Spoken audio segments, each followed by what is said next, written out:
ओम गौरी शंकराय नमः। दोस्तों, हरितालिका तीज का व्रत हमें किस प्रकार से करना है, यदि आप पहली बार व्रत करने जा रहे हैं तो आपको किन नियमों का पालन करना है, किस प्रकार से व्रत शुरू करना है, यदि घर में सूतक पातक लग गए हैं तो क्या करना है, यदि पीरियड आ गया है तो क्या करना है, इसी प्रकार के तमाम बहुत सारे प्रश्नों का उत्तर आपको इस वीडियो में मिलने वाला है कि हरितालिका तीज का व्रत आखिर आपको करना कैसे है, कैसे स्टार्ट करना है और किस प्रकार से इसकी पूजा की जाती है। इसकी वीडियो तो मैंने पहले से ही ऑलरेडी डाली हुई है चैनल पे, आप ज़रूर देखें उस वीडियो को, बहुत ही महत्वपूर्ण वीडियो है।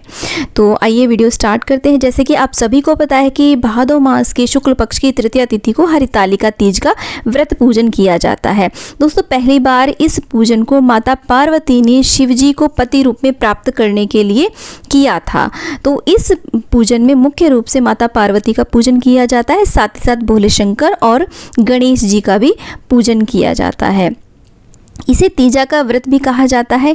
ये व्रत मुख्य रूप से यूपी बिहार आदि में किया जाता है, अन्य क्षेत्रों में भी किया जाता है, लेकिन अन्य क्षेत्रों में थोड़ा सा पूजा में थोड़ा बहुत अंतर आ जाता है। तो दोस्तों, जैसे कि इसका नाम है तीजा, अर्थात इस व्रत में मुख्य रूप से 3 बार पूजा की जाती है। कहीं कहीं पर रात्रि के चारों प्रहर में भी पूजा की जाती है, तो जैसी आपकी सामर्थ्य हो आप वैसी पूजा कर सकते हैं, लेकिन 3 बार तो अवश्य रूप से ही करनी चाहिए। जैसे कि एक दिन तो तीज वाले दिन सुबह के समय जब आप व्रत का संकल्प लेते हैं, फिर शाम के समय प्रदोष काल में पूजा की जाती है और उसके बाद में चौकी को ऐसे ही छोड़ दिया जाता है। अगले दिन सुबह 3-4 के बीच में, यानी कि सूर्योदय से पहले ब्रह्म मुहूर्त में उठ करके पूजा की जाती है। उसके बाद ही व्रत का पारण आदि किया जाता है, माता पार्वती से सुहाग आदि लिया जाता है। तो दोस्तों, इस पूजा को आप चाहे तो ग्रुप में लेडीज़ मिल करके आप भी कर सकते हैं, या फिर आप अगर अकेले हैं, ऐसी व्यवस्था नहीं है तो आप घर पे अकेले रह करके भी इस पूजा को बहुत ही आसानी से कर सकते हैं। पूजा की डिटेल में वीडियो मैंने चैनल पे डाली हुई है, आप उस वीडियो को ज़रूर देखें। आज मैं सिर्फ आपको यहाँ पर बता रही हूँ कि आप व्रत कैसे करें। तो दोस्तों, इस व्रत में जो होता है, वैसे तो ये व्रत 1 दिन का होता है, लेकिन इसके विधान 3 दिन तक चलते हैं। तीजा के व्रत से पहले दिन नहाए खाए मनाया जाता है। नहाए खाए में क्या होता है, नहाए खाए में पहले ही दिन से हम प्याज लहसुन तामसिक भोजन का त्याग कर देते हैं, शुद्ध सात्विक भोजन करते हैं शाम के समय।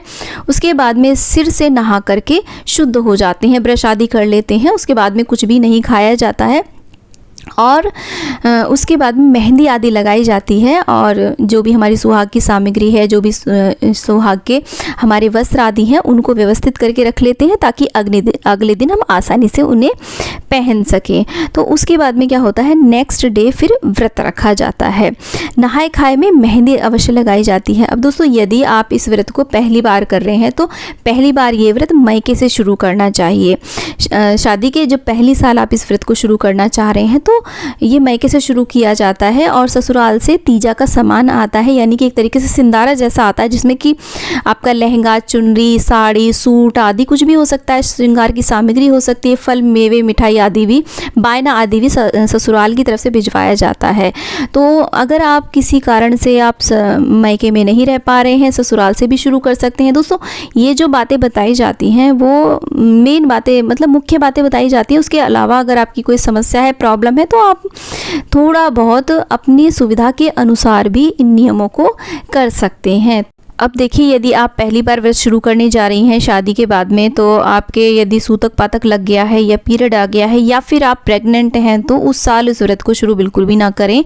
नेक्स्ट ईयर आप इसे शुरू कर सकते हैं। जब किसी प्रकार की कोई विघ्न बाधा ना हो, आप एकदम से स्वस्थ हों, तभी आप इस व्रत को शुरू करें, क्योंकि जो पहला व्रत होता है वो पूरे विधि विधान से किया जाता है, उसमें किसी भी प्रकार की कोई कमी नहीं रहनी चाहिए। आप बहुत भली प्रकार से पूजा कर सके तभी आप इस व्रत को शुरू करें। तो उस साल आप बिल्कुल भी इस व्रत को शुरू ना करें। देखिए, जब आप पहली बार इस व्रत को करने जा रही हैं तो आप बहुत ज़्यादा कठिन व्रत का संकल्प बिल्कुल ना लें पहले व्रत में। नेक्स्ट व्रत से आप कैसा भी निर्जल व्रत रख सकते हैं। तो पहले व्रत में आप कोई भी इतना कठिन संकल्प ना लें जिसे आप पूरे जीवन भर ना निभा पाएँ, क्योंकि औरत के जीवन में कई प्रकार के उतार चढ़ाव आते रहते हैं, जैसे कि प्रेगनेंसी है और कई प्रकार की समस्याएं आती रहती हैं। तो पहला व्रत एकदम कठिन नहीं करना चाहिए। नेक्स्ट व्रत से आप कितना भी कठिन संकल्प ले सकते हैं, क्योंकि जो पहले व्रत में किया जाता है वही हमें आगे तक भी करना होता है। तो पहले व्रत यदि हम आसान करते हैं तो आप उस तरीके का व्रत तो आगे कर ही सकते हैं, लेकिन अगर आप पहला व्रत ही निर्जल कर लेते हैं तो आपको जीवन पर्यंत, यानी कि आप प्रेग्नेंट भी हैं तो भी आपको निर्जल ही रखना पड़ता है। तो पहले व्रत में आपको थोड़ा सा अपने व्रत को संकल्प मतलब आसान सा संकल्प लें। लेकिन वैसे इस जो व्रत का विधान है, यदि आप बिल्कुल पूरी तरीके से स्वस्थ हैं तो निर्जल ही व्रत किया जाता है, 24 घंटे निर्जल रहा जाता है। देखिए मैं बार बार इस बात को बता रही हूँ कि इस व्रत को निर्जल 24 घंटे रह करके ही किया जाता है। तो ऐसा नहीं है कि अब आपको भी ऐसा ही करना है, क्योंकि आधुनिक परिवेश में ऐसा कभी कभी संभव नहीं हो पाता है किसी भी कारण से। आप वर्किंग हो सकते हैं, आपके पास इतना समय नहीं है, तो आप इस व्रत को इस प्रकार से कर पाएँ तो देखिए ना करने से कुछ करना बेहतर मानती हूँ मैं तो आप अपने अनुसार भी थोड़ा सा फलाहार लेकर के, जूस आदि लेकर के भी इस व्रत को कर सकते हैं। तो देखिए दोस्तों, ये तो बात हुई व्रत शुरू करने की, किस प्रकार से आप पहली बार व्रत शुरू करें। अब बात करते हैं कि यदि आप व्रत करते हुए आ रहे हैं तो घर में सूतक पातक लग जाता है तो क्या करें, आपका पीरियड आ जाता है तो क्या करें। देखिए यदि सूतक पातक लग जाता है तो ये व्रत छोड़ा नहीं जाता है। आप पूजा पाठ न करें, व्रत रख लें, मानसिक रूप से आप जाप कर सकते हैं। और इसके अलावा यदि पीरियड आ गया है तो आप पूजा किसी और से भी करा सकते हैं। और यदि आप प्रेग्नेंट हैं और आप हमेशा निर्जल व्रत रखते आ रहे हैं तो प्रेग्नेंट होने के बाद में आप बिल्कुल भी निर्जल व्रत नहीं रख सकते हैं, क्योंकि आपके अंदर भी एक जीवात्मा है, उसको आप भूखा प्यासा नहीं रख सकते हैं। क्योंकि आप व्रत आप कर रहे हैं, उस जीवात्मा को कोई किसी प्रकार का कोई व्रत नहीं करना है। तो उस जीवात्मा के लिए ही आप माता रानी से प्रार्थना करें और माता पार्वती से आज्ञा लेकर के ही आप फलाहार आदि जो भी आपको खाना हो वो फलाहार आदि लेकर के आप इस व्रत को करें और माता रानी से प्रार्थना करें कि अगले वर्ष हम आपका निर्जल व्रत करेंगे, तो इस व्रत को भी खंडित नहीं माना जाएगा, आपका व्रत पूर्ण माना जाएगा। तो इस प्रकार से आप सूतक पातक में, पीरियड में, प्रेगनेंसी में भी आप अपना व्रत कर सकते हैं। और दोस्तों यदि आप निर्जल व्रत कर रहे हैं तो सुबह के समय आप सरगी अवश्य लें। सरगी में आप कोई भी, सरगी 3 बजे के आसपास ली जाती है, तो सरगी में आप कुछ भी ले सकते हैं, जैसे कि फल, जूस, दूध। नमक और अन्न नहीं खाना चाहिए सरगी के समय में। सुबह उठ करके आप चाहे तो स्नान करके सरगी कर लें या फिर ऐसे ही हाथ मुँह धो करके सरगी ले सकते हैं। और इस समय आपको ज़्यादा से ज़्यादा पानी पी लेना चाहिए। आप हो सके तो नींबू पानी पी लें। देखिए नींबू को आप ऐसे ना लें कि माता के व्रत में नींबू नहीं खाया जाता, क्योंकि माता पार्वती को तो नींबू चढ़ाया भी जाता है, बिजौरा के पुष्प भी चढ़ाए, बिजौरा बोलते हैं नींबू को, बिजौरा के पुष्प भी चढ़ाए जाते हैं। तो इसलिए नींबू पानी आप पी सकते हैं। इससे क्या होगा, आपको पूरे दिन बिल्कुल भी प्यास नहीं लगेगी, पेट भर के आप पानी पी लें। आप ऐसी चीज़ खा लें जिससे आपको भूख प्यास ना लगे। आप ड्राई फ्रूट खा सकते हैं, आप मिठाई आदि खा सकते हैं। नींबू पानी आप ज़रूर पिएं, इससे आपको पूरे दिन भर के आप जो पानी की पूर्ति है वो आप अवश्य रूप से कर लें, तो इससे आपका निर्जल व्रत बहुत ही आसानी से हो जाएगा। अब दोस्तों जब पहली बार आप व्रत करते हैं तो अगर मान लीजिए आप निर्जल व्रत कर रहे हैं तो पहली बार जब नई कन्याएं होती हैं, बेटियां होती हैं, बहुएं होती हैं, उनको बहुत ज़्यादा समस्या आ जाती है, भूखा नहीं रह पाती हैं, प्यासा नहीं रह पाती हैं। तो देखिए रात्रि 12 बजे के बाद, तीजा वाले दिन रात्रि 12 बजे के बाद, क्योंकि डे चेंज हो जाता है तो कहीं कहीं पर पति के हाथ से पानी पी लिया जाता है 12 बजे के बाद में। कोई लोग तो 12 बजे के बाद में पारण भी कर लेते हैं व्रत का, पूजा करने के बाद में। लेकिन ज़्यादातर जगहों पर क्या है कि सुबह ब्रह्म मुहूर्त में यानी कि 3-4 बजे ही पूजा पाठ करके व्रत का पारण किया जाता है। तो आप अपने अनुसार कर सकते हैं जैसा आप करना चाहें। अब जब आप 3 बजे सरगी कर लेते हैं तो 3 बजे के बाद आप चाहें तो दोबारा सोने के लिए भी जा सकते हैं या फिर अपने डेली के कामों में, पूजा पाठ के कामों में या तीजा व्रत की तैयारियों में आप लग सकते हैं। तो जैसी आपकी शक्ति सामर्थ्य हो आप वैसा कर सकते हैं। और इसके बाद में दोस्तों ये जो व्रत है, ये इस व्रत का कभी भी उज्जमन नहीं किया जाता है, यानी कि इसका उद्यापन नहीं किया जाता। ये व्रत जीवन पर्यंत किया जाता है। और कुंवारी कन्याएं जो होती हैं वो पूरा विधि विधान से पूजन करती हैं, माता गौरी को सिंदूर अर्पित करती हैं, लेकिन उनसे वापस से सिंदूर अपनी मांग में नहीं भरती, यानी कि उनसे सुहाग वो शादी के बाद ही लेती हैं।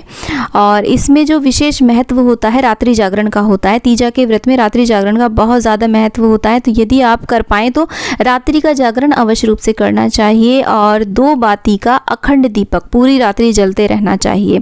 और दोस्तों इस व्रत में जो मुख्य बात होती है वो होती है बालू या मिट्टी से बने हुए पार्थिव शिवलिंग, पार्थिव माता गौरी और पार्थिव गणेश जी का पूजन करना बहुत ही ज़्यादा महत्व माना जाता है, क्योंकि माता पार्वती ने भी बालू से शिवलिंग बना करके उनका विधि विधान से पूजन किया, जिसके फलस्वरूप भगवान शिव उन्हें पति रूप में प्राप्त हुए थे।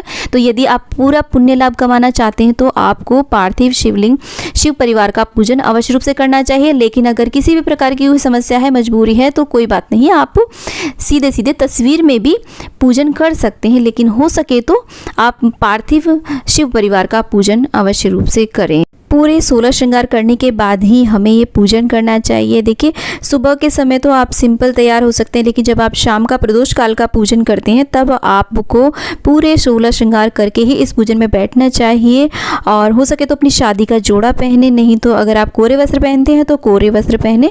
और आपको काले या नीले को छोड़ करके कोई भी आप लाल, पीले कोई भी सुंदर से वस्त्र धारण कर सकते हैं। और इसके बाद में हो सके तो केले का मंडप आप अवश्य रूप से सजाएं। केले का नहीं सजा पाते हैं तो किसी भी प्रकार से वहाँ पे डेकोरेशन कर लें, बंधनवार आदि लगा लें। और क्योंकि केले का मंडप सजाने का उल्लेख कथा में भी मिलता है। और पूजा के बाद में आप अपने बड़ों का आशीर्वाद अवश्य रूप से लें। तो कहीं कहीं पर तो नाक से सिंदूर लगाने का विधान माना जाता है। सिंदूर पूरा लंबा भरे, और जो आपका सिंदूरा होता है, सिंदूरदानी होती है, उसका इस पूजा में बहुत ज़्यादा महत्व होता है। उससे ही हमें माता पार्वती से लेकर के अपनी मांग में सिंदूर अवश्य रूप से भरना चाहिए और पूरा सिंदूर भरना चाहिए। और कहीं कहीं पर तो नाक से लेकर के बड़ा सिंदूर लगाया जाता है। अब आपने जो प्रदोष काल की पूजा के समय कपड़े पहने हैं, वस्त्र आदि पहने हैं, उन्हें आप रात में चेंज कर लें, क्योंकि नेक्स्ट डे जब हम सुबह के समय ब्रह्म मुहूर्त में व्रत का पारण करेंगे तब हमें वही वस्त्र पहनने होते हैं जो हमने शाम के समय प्रदोष काल की पूजा में पहने थे। और अगर आप रात्रि के चारों पहर की पूजा कर रहे हैं तो बहुत ही अच्छी बात है, तब भी आप कर सकते हैं। और प्रत्येक पहर में या फिर जब भी आप हरितालिका तीज का 3 बार भी पूजन करते हैं तो तीनों बार आपको हवन अवश्य रूप से करना चाहिए। बहुत ही विशेष दिन होता है, बहुत ही बड़ा व्रत माना जाता है। तो दोस्तों, इस तरीके से हम हरितालिका का व्रत पूजन करना होता है। हरितालिका तीज से रिलेटेड सारी वीडियो, जैसे कि पूजा विधि क्या होती है, किस प्रकार से हमें सरगी करनी होती है, कैसे हमें व्रत का पारण करना होता है, चौकी कब हटानी होती है, चौकी पर जो भी सामान हमने चढ़ा है उसका हमें क्या करना होता है, इससे संबंधित सारी वीडियोज़ आपको मेरे चैनल पर मिल जाएंगी। तो आप उन वीडियोज़ को भी देख सकते हैं। तो वीडियो अच्छा लगा तो वीडियो को लाइक करें, चैनल को सब्सक्राइब करें और वीडियो को ज़्यादा से ज़्यादा शेयर करें। और कॉमेंट बॉक्स में जय माता दी अवश्य लिखें। जय माता दी।